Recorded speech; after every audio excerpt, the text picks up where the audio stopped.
এবং এটা আমাদের নতুন বাংলাদেশ গড়া তাদের জন্যই আসলে আমাদের এটা একটা খরচ কাজ যে আমরা নতুন বাংলাদেশ করতে হবে তাদেরকে সামনে রেখে। তো নতুন বাংলাদেশ গড়ার একটা বড় কম্পোনেন্ট হচ্ছে কালচারাল ওয়ার। এই কালচারাল ওয়ারে যদি আওয়ামী লীগের কাছে হেরে যান ওরা আবার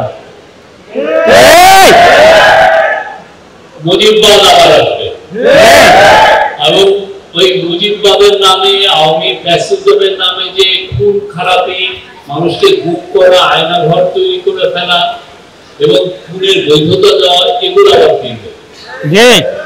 এই জায়গাকে যদি আমরা ডিফিট করতে চাই, আমরা যদি একে যদি পরাজিত করতে চাই, তাহলে আমাদেরকে সত্যিকার অর্থে আমাদের অনেকগুলো ফ্রন্টে আমাদের যুদ্ধ অব্যাহত রাখতে হবে।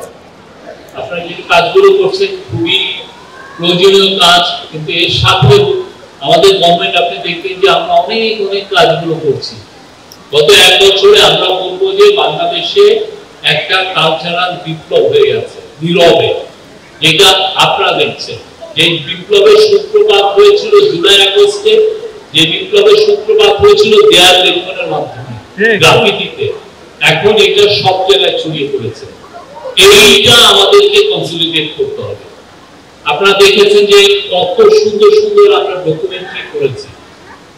পুরো 1971-এ আমাদের ওয়ারে দেখেন ডকুমেন্টারি একটা দুটো স্টপ জেনোসাইড, আর এখন আমরা প্রতিদিন ডকুমেন্টারি আসছে। প্রত্যেকটা ইউনিভার্সিটি তাদের যারা কিভাবে আন্দোলন করেছে, কিভাবে গণ-অভ্যুত্থান সেখানে ছড়িয়ে পড়েছিল, কিভাবে আমরা সেখানে আমাদের ইয়াং ছেলে মেয়েরা কিভাবে তারা ছাত্রলীগকে প্রতিহত করেছে, কালচারাল ফ্যাসিস্টদেরকে প্রতিহত করেছে, সেটা বারবার ওরা নিজেরা তৈরি করছে।